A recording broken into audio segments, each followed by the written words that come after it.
Vamos a leer un texto hermoso y vamos a meditar en él el día de hoy. Amén, hermanos. 1 Samuel, capítulo 20,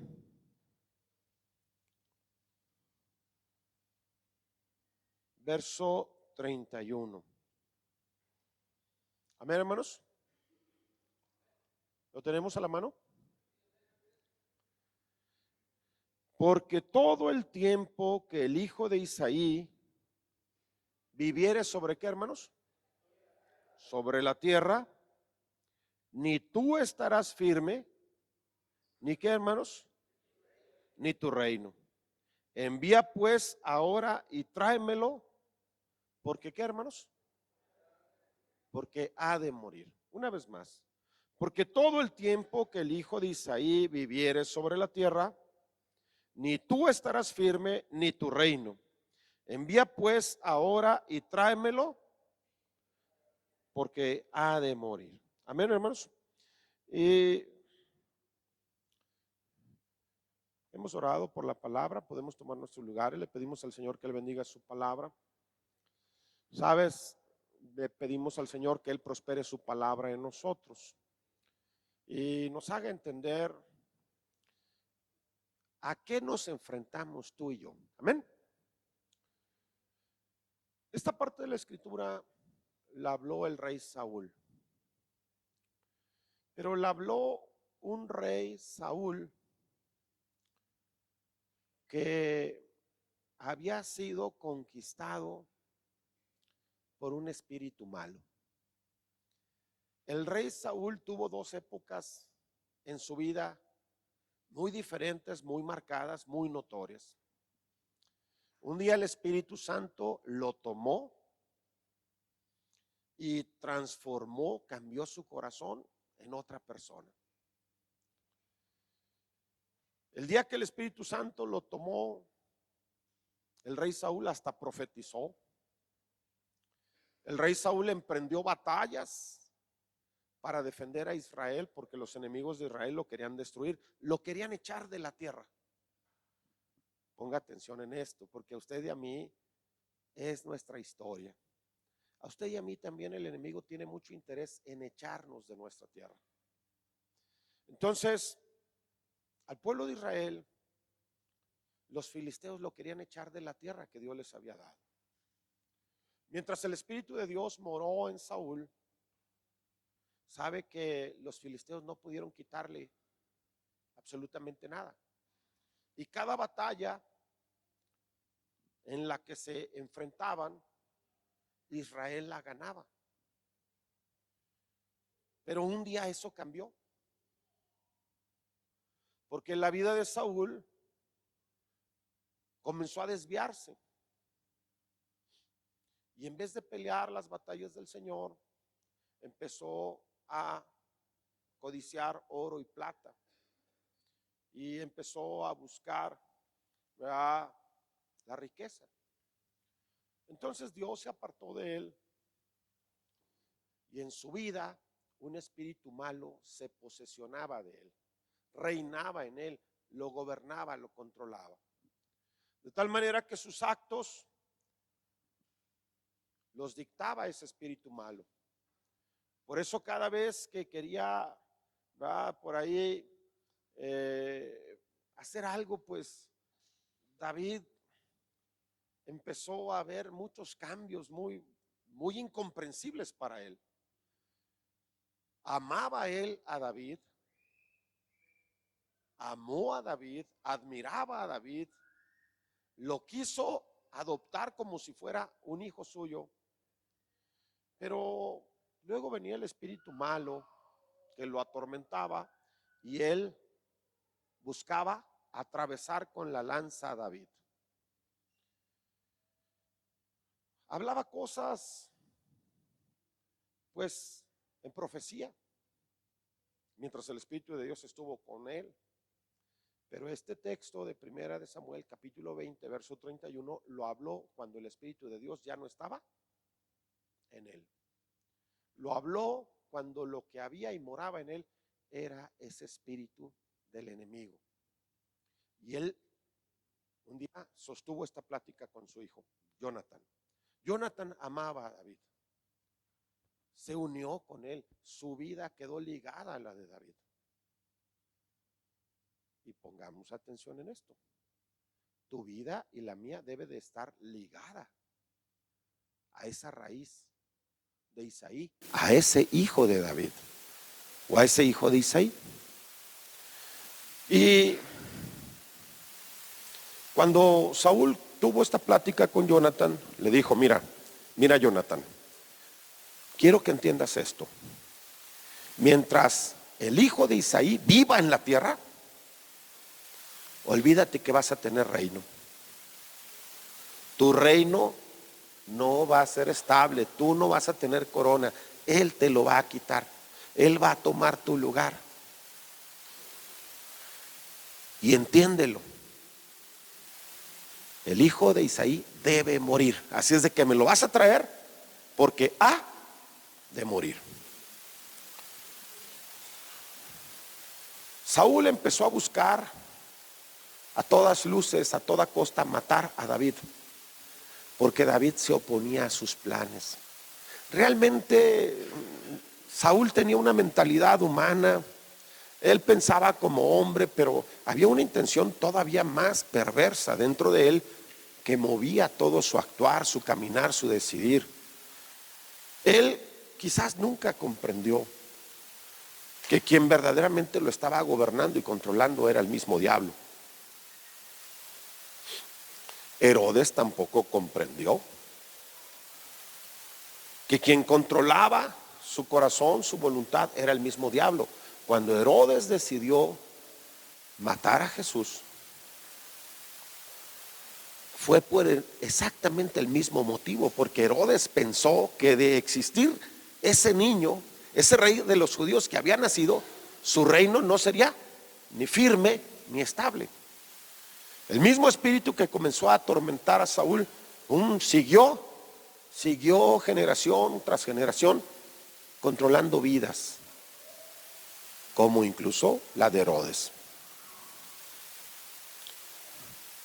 El diablo sabe que ese hijo de Isaí es simbólico, es simbólico. Ese hijo de Isaí tú y yo podemos entenderlo como que fue el rey David. Y es correcto si lo vemos humanamente. Pero ese hijo de Isaí, si tú y yo lo interpretamos espiritualmente, nos damos cuenta que no es otro sino Jesús. Vamos a darle lectura a Isaías capítulo 11 para ver si esto es así.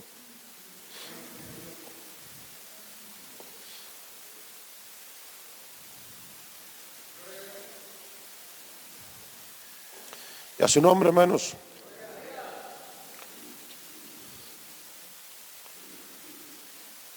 Isaías capítulo 11.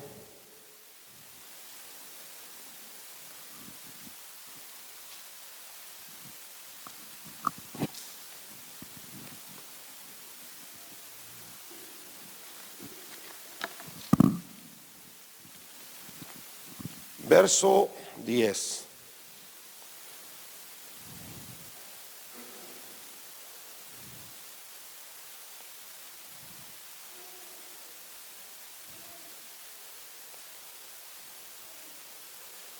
Amén, hermanos.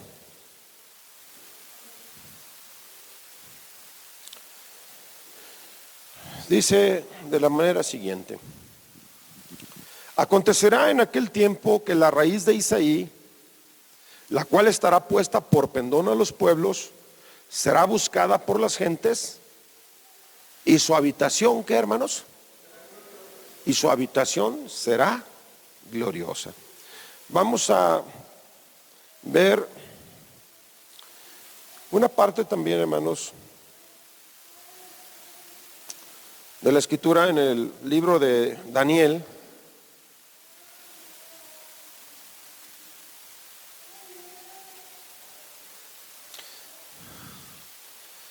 Vamos a leer Daniel capítulo 11,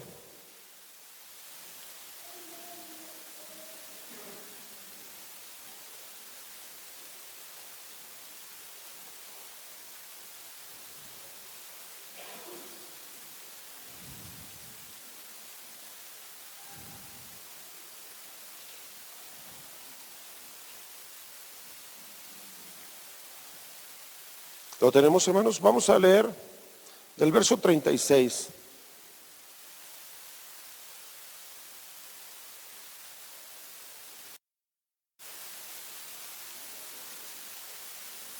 Daniel capítulo 11, del verso 36.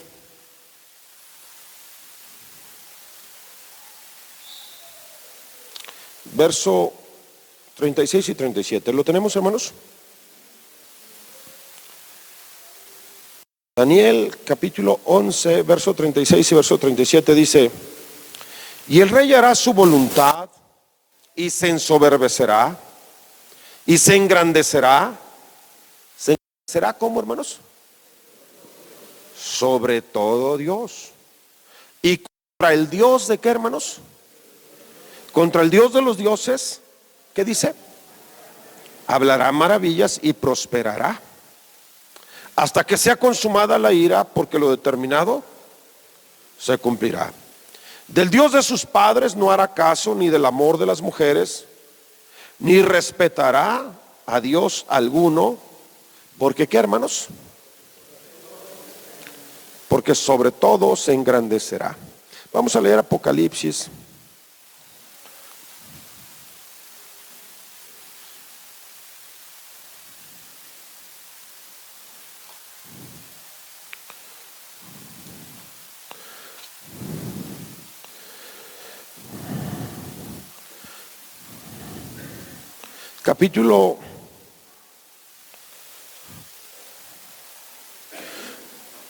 Vamos a leer el capítulo 13 de Apocalipsis.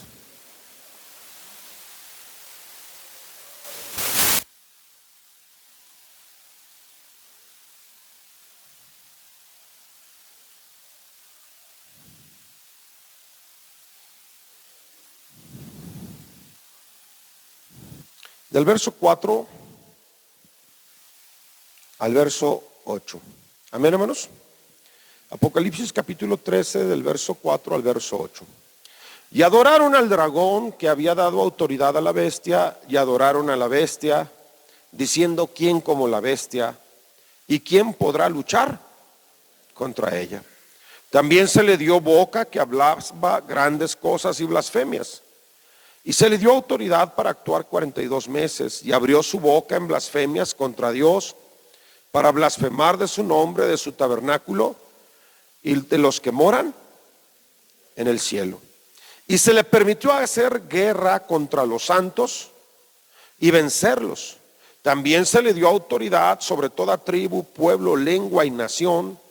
Y la adoraron todos los moradores de la tierra, cuyos nombres no estaban escritos en el libro de la vida del Cordero, que fue inmolado desde el principio del mundo.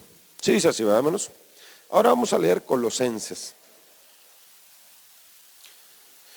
Colosenses capítulo 2, segunda de Colosenses, capítulo 2.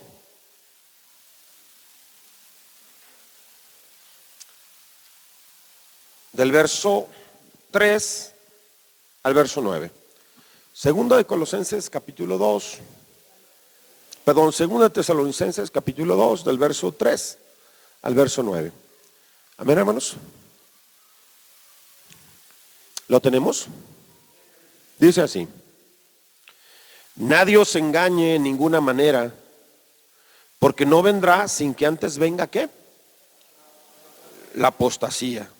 Y se manifieste ¿qué, hermanos? El hombre de pecado, el hijo de perdición, el cual ¿qué, hermanos?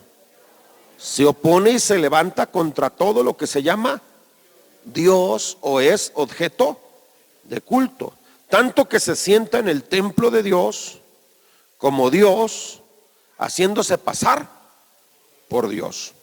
¿No os acordáis que cuando yo estaba todavía con vosotros os decía esto? Y ahora vosotros sabéis lo que lo detiene, a fin de que a su debido tiempo se manifieste. Porque ya está en acción, ¿qué, hermanos? El misterio de la iniquidad, solo que hay quien al presente lo detiene, hasta que él a su vez, ¿qué, hermanos? Se ha quitado de en medio. Y entonces se manifestará aquel inicuo, a quien el Señor matará con el espíritu de su boca y destruirá con el resplandor de su venida. inicuo, cuyo advenimiento es por obra de Satanás, con gran poder y señales y prodigios, ¿qué, hermanos? Mentirosos. En los tiempos de Saúl, Saúl nunca se dio cuenta que en él estaba operando ese espíritu de iniquidad, ese espíritu, hermanos, del hombre de pecado, ese espíritu del anticristo, que se sentía amenazado, que veía que su reino estaba amenazado, estaba en peligro, estaba, ¿verdad?, en riesgo de desmoronarse y de caerse por la existencia nada más de un hijo de Isaí. David era ese hijo de Isaí que Saúl veía como el peligro para su reino. Y por eso él decía, mientras que el hijo de Isaí no muera, el reino mío peligra, y peligra incluso que yo le entregue el reino a mi heredero, que es Jonathan. ¿Sabe que lo cierto es que en Saúl estaba operando ese espíritu de iniquidad? Y por lo tanto todo lo que el reino de Saúl intentó hacer a partir de que el Espíritu de Dios se apartó de él, fue destruir a como diera lugar la vida de David. En Hechos capítulo 13 nos dice la escritura que David tenía un corazón como el de Jehová. En Primera de Crónicas 28:11 nos dice la escritura que David tenía una mente como la de Dios. Dios incluso le dio el diseño del templo, ahí en su mente se lo puso. Y también en el Salmo 51 verso 10 nos dice la escritura que David tenía el Espíritu de Dios. De tal manera que imagínense a quién representaba David, con un corazón como el de Jehová, con el Espíritu de Dios y con una mente en la que ahí estaba Dios trabajando, enseñándole cómo hacer las cosas. Porque a David Dios le reveló en su mente cómo se había de construir el templo, incluso cómo hacer instrumentos, cómo presidir la alabanza, incluso le daba cantos. Vamos a leerlo ahí en Primera de Crónicas. Vamos a leer esta parte, hermanos, en el nombre de nuestro Señor Jesús.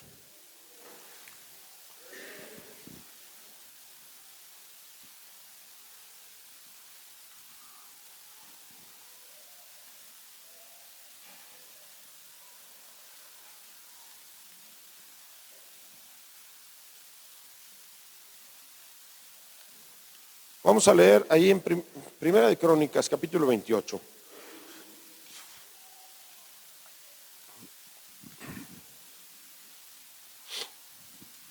Verso 11 y verso 12. ¿Lo tenemos, hermanos? Y David dio a Salomón su hijo el plano del pórtico del templo y sus cámaras, sus tesorerías, sus aposentos, sus cámaras y la casa del propiciatorio. Asimismo el plano de todas las cosas que tenía en donde, hermanos, en mente para los atrios de la casa de Jehová, para todas las cámaras alrededor, para las tesorerías de la casa de Dios y para las tesorerías de las cosas santificadas. Sí dice así, ¿verdad, hermanos?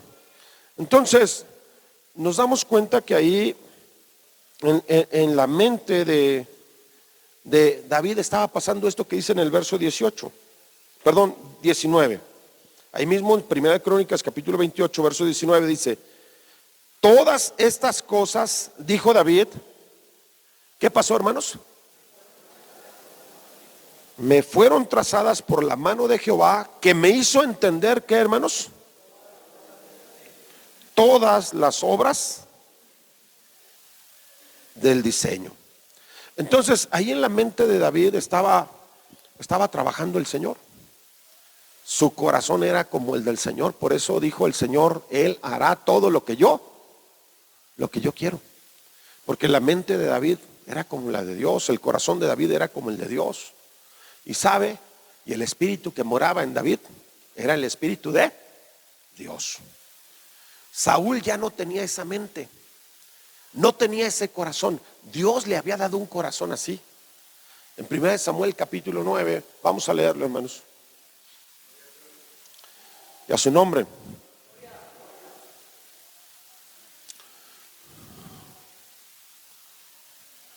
1 Samuel capítulo 10, versos 6 al 9. Bueno, hasta el 10. ¿Lo tenemos, hermanos? 1 Samuel capítulo 10, del verso 6 al verso 10 dice: entonces el Espíritu de Jehová vendrá sobre ti con poder. ¿Y qué más, hermanos? Profetizarás con ellos. Y serás mudado ¿en qué, hermanos? En otro hombre. Y cuando te hayan sucedido estas señales, haz lo que te viniera a la mano, porque Dios está contigo. Luego bajarás delante de mí a Gilgal. Entonces descenderé yo a ti para ofrecer holocaustos y sacrificar ofrendas de paz. Espera 7 días hasta que yo venga a ti y te enseñe lo que has de hacer. Aconteció luego que al volver él la espalda para apartarse de Samuel, le mudó Dios, ¿qué, hermanos? Su corazón. Y todas estas señales acontecieron en aquel día. Y cuando llegaron allá al collado, he aquí la compañía de los profetas que venía a encontrarse con él. Y el Espíritu de Dios vino sobre él con poder y profetizó entre ellos. Entonces vemos que un día todo lo que había en David lo hubo en Saúl. El Espíritu de Dios estaba ahí, el corazón de Saúl, Dios lo había cambiado. La mente de Saúl también, hermanos, había sido transformada. Sin embargo, Saúl simplemente, hermanos, empezó a seguir su propio camino, sus propios gustos, sus propios deseos. Contristó a ese Espíritu de Dios, lo desobedeció. Y el Espíritu de Dios se apartó de él. Entonces ahora quien operaba en su vida era un espíritu diferente, cuyo único propósito era quitar de la tierra, matar y destruir aquel en el quien moraba el Espíritu de Dios, en quien estaba el corazón de Dios y en quien también estaba la mente del Señor. Sabía que Saúl no podía reinar. Ese espíritu sabía que Saúl no podía reinar mientras hubiera un hombre con un corazón, con una mente y con un espíritu como el de Dios.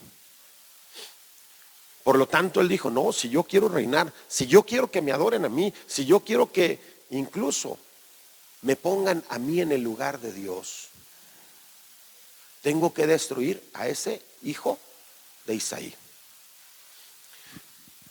Por eso toda la vida de Saúl, desde que se apartó el Espíritu de Dios de él, no tenía otro propósito ni otra meta más que destruir a David. ¿Sabes que todo el propósito de los escribas y de los fariseos era exactamente el mismo de Saúl? ¿Sabes que era el mismo exactamente de Herodes? Ellos no tenían otro deseo, no tenían otro pensamiento, no tenían otra ocupación, porque ellos, movidos por el mismo espíritu que operó en Saúl primero y después siguió operando en muchos hombres hasta operar en Herodes, y luego llegó a operar ese espíritu en los escribas y fariseos, pues ese espíritu seguía teniendo el mismo propósito: matar y quitar de la tierra al hijo de Isaí.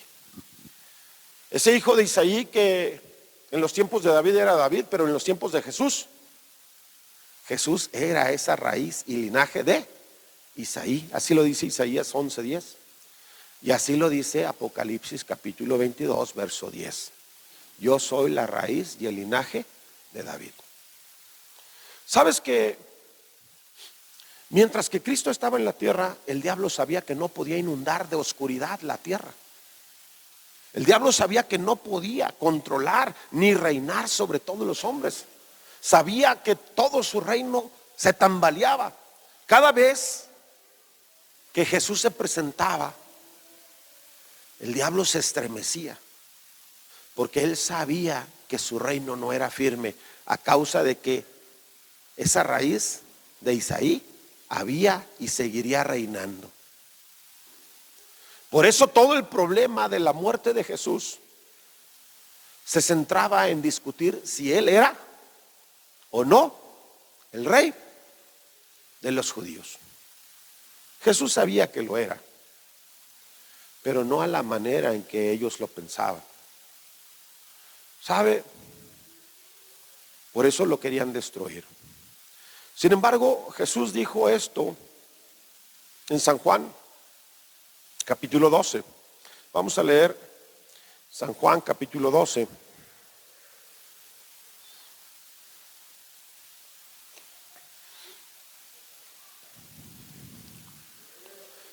Y a su nombre, hermanos. A Él sea la honra, la gloria y la alabanza.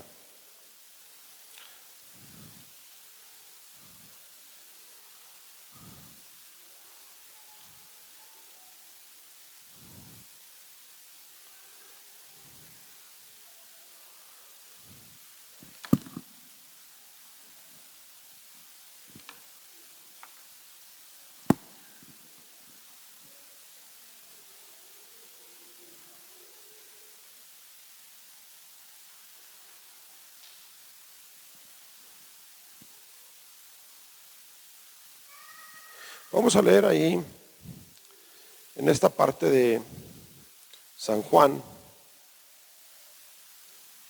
capítulo 12, verso 30 al verso 32. ¿Lo tenemos, hermanos? Respondió Jesús y dijo: no ha venido esta voz por causa mía, sino por causa de vosotros. Ahora es el juicio de este mundo, ahora el príncipe de este mundo será echado fuera.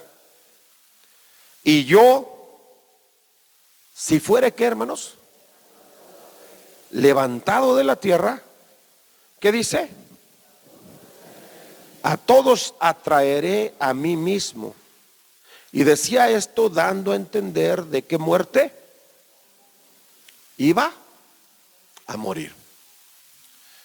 ¿Sabe que Jesús sabía que lo querían matar? Él sabía que el único propósito de Herodes y de los escribas y de los fariseos era matarlo.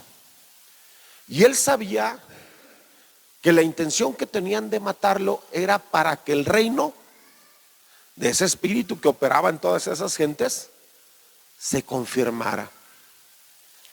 Pero el Señor, en su plan, Él dijo: no me van a quitar la vida, yo la voy a poner. Pero aunque crean que me maten, voy a hacer una obra grande y perfecta en muchas vidas. Él dijo: si yo fuere levantado de la tierra, ¿qué dice? A todos los voy a hacer a mi imagen y a mi semejanza. A todos los voy a convertir en una réplica, en un molde idéntico al mío. Porque en todos voy a poner de mi espíritu. A todos les voy a mudar el corazón. Y a todos les voy a dar la mente de Cristo. De tal manera que el Señor no tenía temor por morir. Incluso le llegó a decir a su iglesia: si creyeran en mí, ustedes se alegrarían. Si entendieran lo que significa que yo muera, ustedes se alegrarían. Pero no lo entienden, por eso se entristecen. Pero les conviene que yo me vaya. Les conviene a ustedes que yo sea levantado de la tierra, que me crucifiquen. Les conviene. ¿Y por qué? Ahora sí vamos a leer Gálatas capítulo 4, verso 19.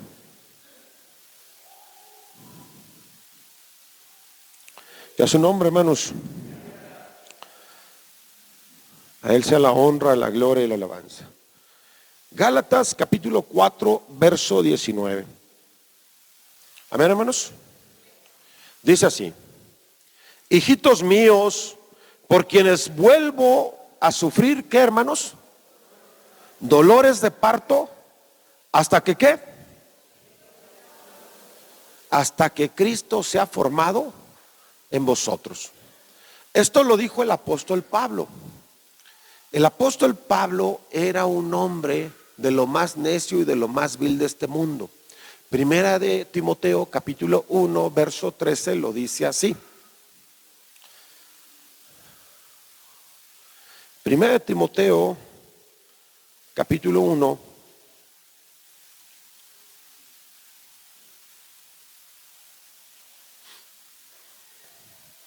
verso 13.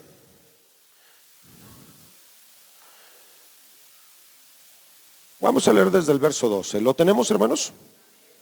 Doy gracias al que me fortaleció, a Cristo Jesús nuestro Señor, porque me tuvo por fiel, poniéndome ¿en dónde, hermanos? En el ministerio. Habiendo yo sido antes, ¿qué, hermanos?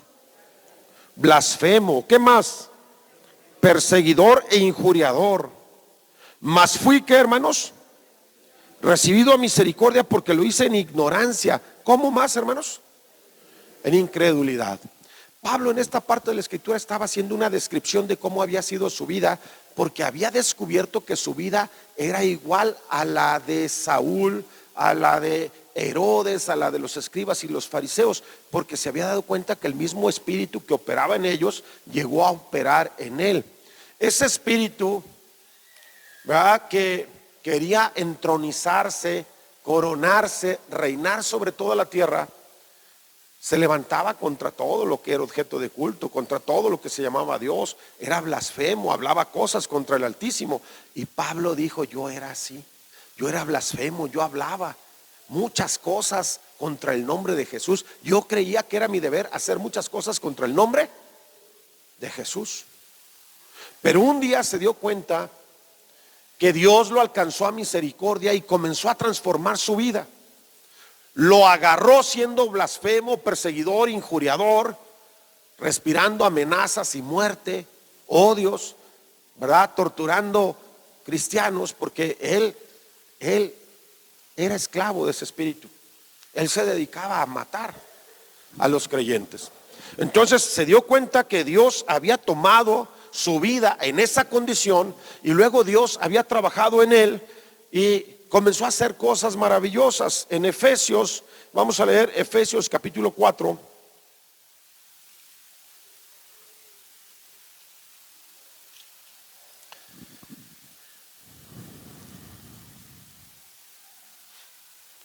Efesios capítulo 4, verso 22. Dice: en cuanto a la pasada manera de vivir, despojaos del viejo hombre que está viciado conforme a los deseos engañosos, y renovaos en el espíritu de vuestra mente, y vestíos del nuevo hombre, creado según Dios en la justicia y santidad de la verdad.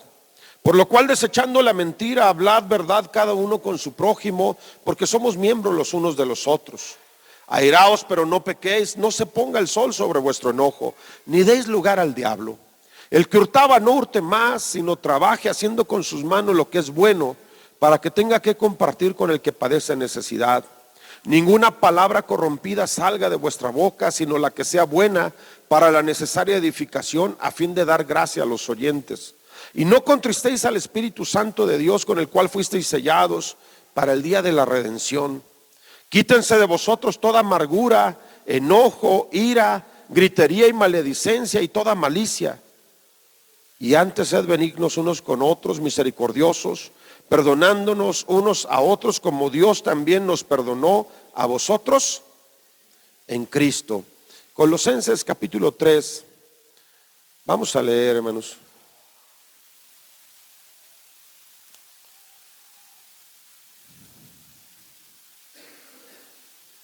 Del verso 5 al verso 10. ¿Lo tenemos? Haced morir pues lo terrenal en vosotros: fornicación, impureza, pasiones desordenadas, malos deseos y avaricia, que es idolatría. Cosas por las cuales la ira de Dios viene sobre los hijos de desobediencia, y en las cuales vosotros también anduvisteis en otro tiempo cuando vivíais en ellas. Pero ahora dejad también vosotros todas estas cosas: ira, enojo, malicia, blasfemia, palabras deshonestas de vuestra boca. No mintáis los unos a los otros, habiéndoos despojado del viejo hombre con sus hechos, y revestidos del nuevo, en el cual conforme a la imagen del que lo creó se va renovando. ¿Hasta qué, hermanos? Hasta el conocimiento pleno. Gálatas capítulo 2, verso 20. Vamos a leer del verso 19 al verso 20. Gálatas capítulo 2, del verso 19 al verso 20. Amén, hermanos. Dice así: porque yo por la ley soy muerto para la ley, a fin de vivir, ¿para qué, hermanos? Para Dios. Con Cristo estoy juntamente crucificado. ¿Y qué, hermanos? Ya no vivo yo, mas vive Cristo en mí. Y lo que ahora vivo en la carne, lo vivo en la fe del Hijo de Dios, el cual me amó. ¿Y qué, hermanos? Se entregó a sí mismo por mí. Pablo se dio cuenta que él era un hombre como cualquiera de nosotros, hundido en la maldad, en los cuales operaba el espíritu que opera en los hijos de desobediencia. Por eso era blasfemo, injuriador, perseguidor. Y cuando el Señor lo llamó, Pablo comprendió una cosa: que Dios lo estaba llamando y que iba a empezar a hacer un trabajo de despojo y de limpieza. Tomó la vida del apóstol Pablo y lo empezó a despojar de las cosas que para él eran preciosas. Empezó a lavarlo y a limpiarlo de su pecado mediante el bautismo en la, ¿verdad?, agua y en la fe en el nombre de nuestro Señor Jesucristo. Empezó a renovar el espíritu de su mente, empezó a renovar todo su ser y empezó, hermanos, a ir dejando atrás eso que se llama viejo hombre. Todo eso era un proceso para que Cristo fuera formado en él. Ese proceso duró mucho tiempo. Pablo estuvo lleno de temores y de conflictos en el interior de su ser. Como tú y yo estamos llenos de conflictos y de temores. Pablo llegó a estar lleno de confianza en sí mismo, como a veces tú y yo pecamos de confiar en nosotros mismos. Pero Dios lo fue limpiando. Todas las cosas que le pasaban, hasta los naufragios que sufrió, entendió que resultaron para bien, para que ese proceso de formar a Cristo en él se perfeccionara y se completara. Y llegó el tiempo en el que Pablo dijo: ya no vivo yo, ahora vive Cristo en mí. Cuando Cristo fue formado en Pablo,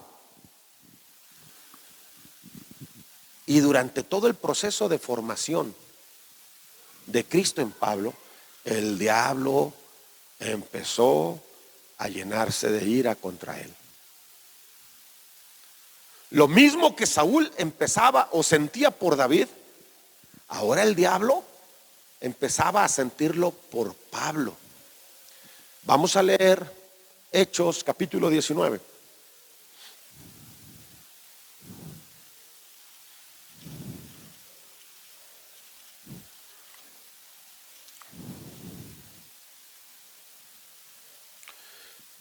Del verso 11 en adelante. Amén, hermanos. Hechos capítulo 19 del verso 11 en adelante dice así: y hacía Dios milagros extraordinarios por mano de Pablo, de tal manera que aún se llevaban a los enfermos los paños o delantales de su cuerpo, y las enfermedades se iban de ellos, y los espíritus malos, ¿qué pasaba, hermanos? Salían. Pero algunos de los judíos exorcistas ambulantes intentaron invocar el nombre del Señor Jesús sobre los que tenían espíritus malos, diciendo: os conjuro por Jesús, el que predica Pablo. Había 7 hijos de un tal Esceva, judío, jefe de los sacerdotes, que hacían esto. Pero respondiendo el espíritu malo dijo: a Jesús conozco. ¿Y qué más dijo, hermanos? Y sé quién es Pablo. Sé quién es Pablo. ¿Qué era lo que sabía ese espíritu de Pablo? Yo sé quién es ese Pablo. Jesús nunca estuvo bajo mi mano, pero yo le aborrezco. Ese espíritu sentía ese odio hacia el Señor. Pero a Pablo todavía lo aborrecía aún más.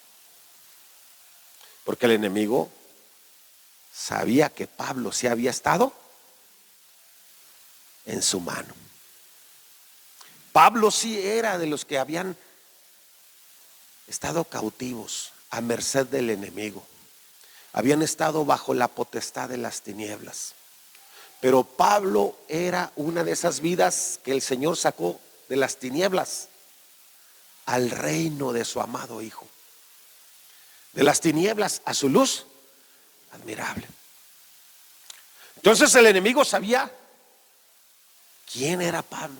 Ese se me escapó y qué ganas tengo de agarrarlo otra vez. Hechos capítulo 22 lo dice así. Y a su nombre, hermanos, a Él sea la honra, la gloria y la alabanza.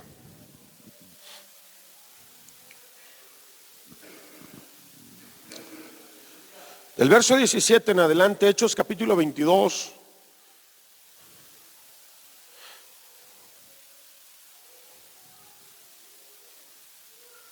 Bueno, vamos a darle lectura desde el verso 14. Amén. Y él dijo: el Dios de nuestros padres te ha escogido para que conozcas su voluntad y veas al justo y oigas la voz de su boca. Porque serás testigo suyo a todos los hombres de lo que has visto y oído. Ahora pues, ¿por qué te detienes? Levántate y bautízate y lava tus pecados, invocando su nombre. Y me aconteció vuelto a Jerusalén que orando en el templo me sobrevino un éxtasis. Y le vi que me decía: date prisa y sal prontamente de Jerusalén, porque no recibirán tu testimonio acerca de mí. Yo dije: Señor, ellos saben que yo encarcelaba y azotaba en todas las sinagogas a los que creían en ti. Y cuando se derramaba la sangre de Esteban, tu testigo, yo mismo también estaba presente y consentí en su muerte, y guardaba las ropas de los que le mataban. Pero me dijo: ve, porque yo te enviaré lejos a los gentiles. Y le oyeron hasta esta palabra. Entonces alzaron la voz diciendo: ¿qué, hermanos? Quita de la tierra al tal hombre. ¿Porque qué, hermanos? Porque no conviene que viva. Las mismas palabras que pensaba Saúl de David, las mismas palabras que pensaban los judíos de Jesús, porque el sumo sacerdote le dijo a todo el pueblo, a todos los sacerdotes: ¿qué acaso no entiendes que nos conviene que muera un hombre y no todo el pueblo? ¿Que no te das cuenta que nos conviene que este hombre sea quitado de la tierra? Por eso el Señor Jesús decía: si yo fuere levantado de la tierra, os tomaré a mí mismo. Y una de esas vidas a las que el Señor tomó fue la de Pablo. Y tomó esa vida llena de maldad y de pecado, la empezó a lavar, la empezó a limpiar, empezó a poner de su espíritu, de su palabra, empezó a poner de su mente, empezó a poner de su corazón en él. Y lo empezó a usar grande y poderosamente. De tal manera que el diablo llegó a saber quién era Pablo. Pero el mismo diablo llegó a entender y llegó a aborrecer tanto a Pablo, al punto de decir lo mismo de él que de Cristo, lo mismo de él y de Cristo que de David. Hay que quitar a este hombre de la tierra porque no conviene que viva. ¿Por qué tanto interés del enemigo en apagar o en matar las vidas como David, las vidas como Jesús o las vidas como la de Pablo? Dice la Escritura: porque ya está en acción el misterio de iniquidad. Solamente que a la fecha hay quien lo detiene. Hay quien impide que ese reino de las tinieblas se sienta firme, libre, se sienta indestructible. Y la forma en que el enemigo quiere afirmar su reino precisamente es matando a los únicos enemigos que lo pueden tambalear y destruir. Cristo es el que puede derrumbar y destruir ese reino. Pero, dijo el Señor, pero a ustedes también los voy a hacer partícipes en esa misma batalla y en esa misma lucha, porque los voy a traer a mí mismo. La luz que hay en mí la voy a poner en ustedes. El espíritu que hay en mí lo voy a poner en ustedes. La palabra que hay en mí la voy a poner en ustedes. La gloria que hay en mí que mi Padre me dio, se las voy a dar a ustedes. De tal manera que hay una cosa que el mundo siente que no lo deja hacer como él quisiera. Y lo único que no deja al mundo ser como el mundo quisiera es que haya todavía algo de Cristo en esta tierra. O bien su espíritu, o bien su palabra, o bien su luz. El Señor Jesús lo dijo así en San Juan capítulo 14, y vamos a darle lectura. Y a su nombre, hermanos. A Él sea la honra, la gloria y la alabanza. San Juan capítulo 14, verso 15.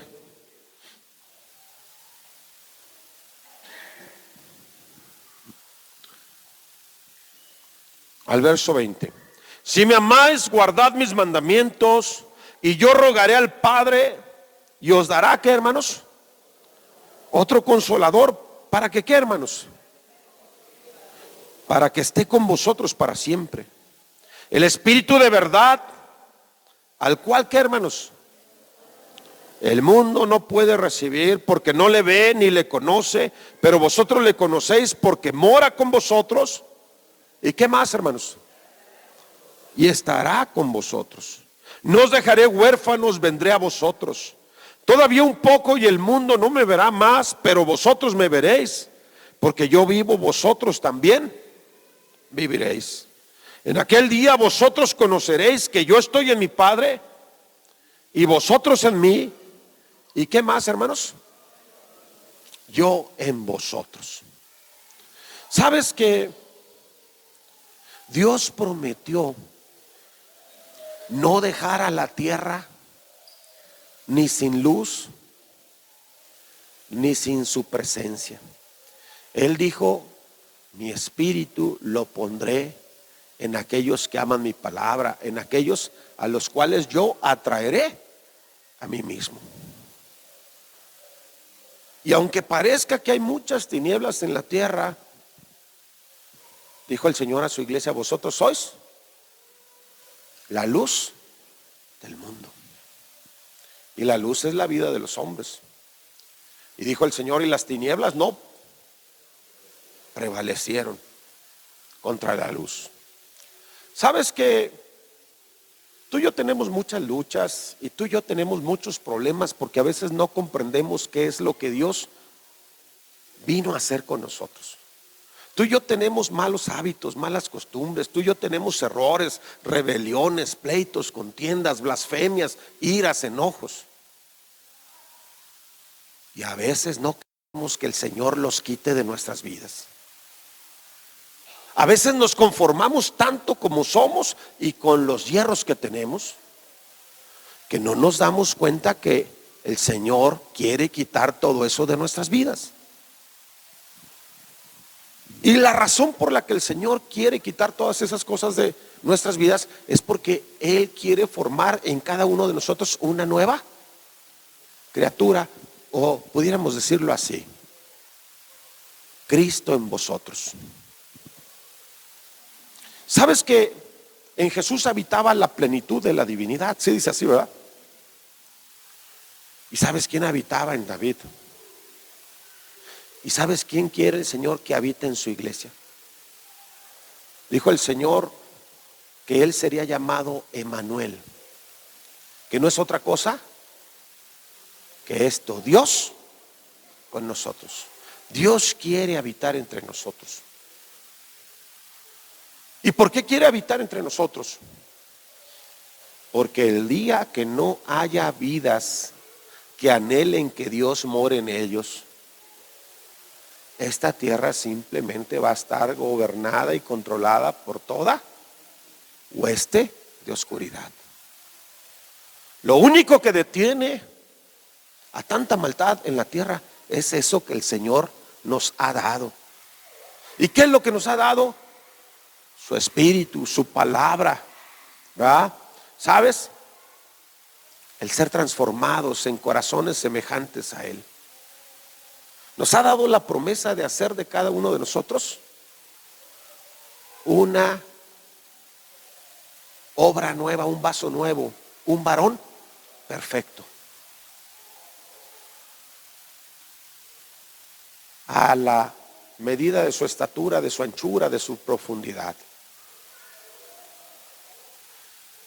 En este 2024, ¿sabes? Muchas vidas están esperando mejorar. Muchas vidas están esperando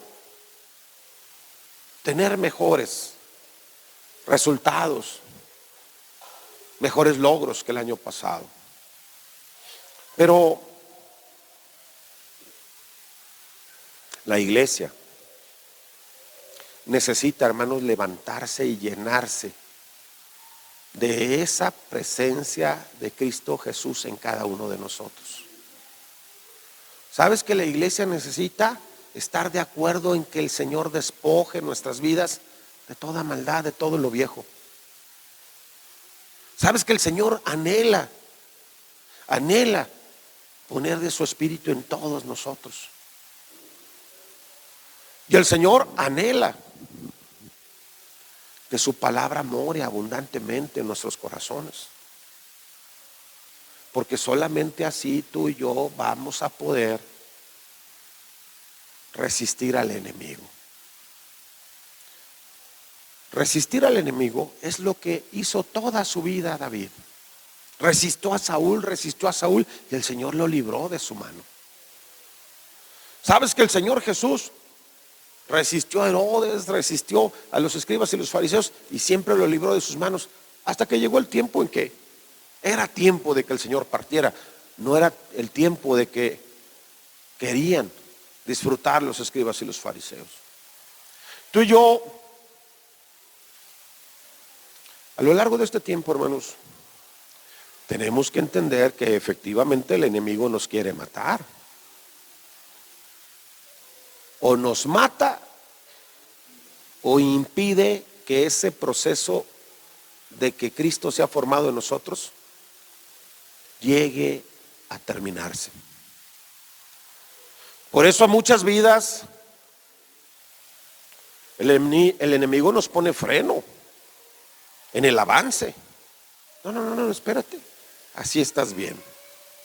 No hace falta. ¿Para qué tanta molestia?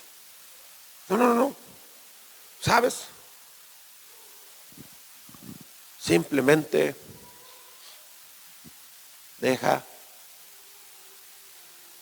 de insistir, deja de buscar. Sin embargo, David no estaba a disgusto con lo que Dios le había concedido. No tenía problemas con lo que Dios le había dado.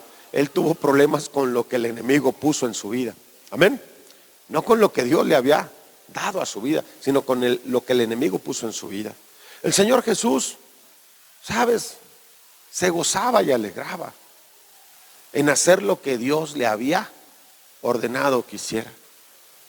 Dijo el Señor: el hacer tu voluntad, oh Dios, me ha agradado. Ha sido un placer obedecerte en todo. Y tu ley ha estado en mi mente y en mi corazón.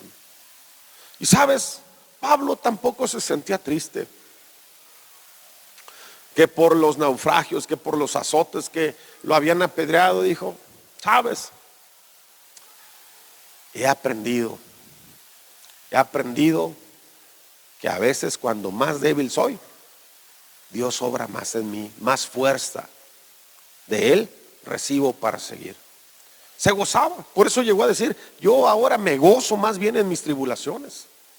Antes me ponía a pensar, antes me sentía triste, antes me quedaba diciendo: pues, ¿en qué le habré fallado? ¿Por qué me está afligiendo el Señor de esta manera? No, tienes que entender que esas aflicciones y esas tribulaciones, el enemigo las usa, las pone en tu vida y en mi vida, simplemente para que dejemos de caminar, para que ya no sigamos adelante. O en pocas palabras, como decía Sennacherib a Ezequías: haz la paz conmigo y vive en tu tierra y come de tu viña en paz hasta que yo venga y te lleve a otra tierra igual que esta. Porque el enemigo quiere que hagamos las paces con él. Quiere que tú y yo nos conformemos a este mundo, a sus ideas, a sus pensamientos. Que si van a ser niñas, nuestros niños, y que si van a ser niños, nuestras niñas. No, el enemigo quiere eso. Pero tú y yo, por naturaleza, por lo que Dios hace en nuestra vida, tú y yo hemos sido llamados para oponernos. Porque ya está en acción ese misterio de iniquidad. Solamente que a la fecha hay quien lo detenga. Pero el día que el cristiano se conforme a este siglo, el día que el cristiano se conforme a seguir viviendo con los vicios del viejo hombre, ya no va a haber quien lo detenga. Porque no va a seguirse formando Cristo en nosotros. Y tú y yo tenemos que avanzar, tenemos que seguir adelante. Tenemos que darle libertad a ese proceso de transformación hasta que Cristo sea formado en nosotros. Y podamos decir como Pablo llegó a decirlo, y no lo dijo de la noche a la mañana. Él dijo: ya no vivo yo, mas Cristo vive en mí. Y lo que ahora vivo en la carne, lo vivo en la fe. Yo también tuve que despojarme de ese viejo hombre. Yo también tuve que ser lavado de todos esos vicios. Y ahora de ninguna cosa hago caso, con tal de terminar mi carrera con gozo. Así dijo. Y yo sé que el tiempo de mi partida está cercano, pero ¿sabes? No hago caso de nada, con tal de que termine mi carrera con gozo. Dios nos conceda a ti y a mí tener una mente así, hermanos. Dios nos conceda a ti y a mí armarnos del mismo pensamiento. Dijo el Señor: haya este mismo sentir que hubo también en Cristo Jesús. Y no nomás el sentir, el pensar, el vivir. Dios nos fortalezca, Dios nos aliente, Dios nos levante, Dios nos dé más de su unción. Todas estas cosas, hermanos. Dice uno: bueno, ¿cómo la resistió David? ¿Cómo la resistió el Señor? ¿Y cómo la resistió Pablo? De esa misma manera en que Dios espera que tú y yo la resistamos. No seas vencido de lo malo, vence con el bien el mal. Sigue adelante. Pablo llegó a tener momentos en que dijo: yo no pretendo haberlo alcanzado, pero una cosa hago: olvidándome de lo que quedó atrás, prosigo a la meta, prosigo adelante, al premio del supremo llamamiento que es en Cristo Jesús, Señor nuestro. Dios les bendiga, Dios les guarde.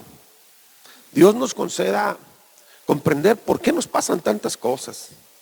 Y ahora me pasó esto, y ahora me pasó esto otro, y no me dejan, no me dejan tiempo, ya no tengo ni oportunidad de orar, ni de leer la Biblia, ya no puedo ni ir al culto. Esfuérzate y sé valiente. Tienes que entender que todas esas son estratagemas del enemigo para que el proceso de que Cristo se forme en ti y en mí se detenga. Porque el diablo no respeta a nadie en quien Cristo no se ha formado. Así le dijo a esos hijos de Seba: dijo: no, yo a Pablo yo lo conozco, yo sé quién mora en él. Pero ustedes, ¿quiénes son? No porque declaren, no porque digan, les voy a hacer caso. Pero a Pablo le hacía caso por el que moraba en él, al Señor, ¿verdad? Sabía quién era, le dijo: yo sé quién eres, el Santo de Dios, lo que moraba en él. Y a David el enemigo. ¿Por qué salía victorioso en todas las batallas? El enemigo sabía quién moraba en él. Dios conceda que sea visible y notorio grandemente en todos nosotros quién mora con nosotros.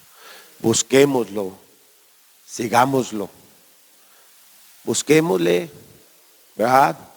Tratemos de agradarle, procuremos serle agradables.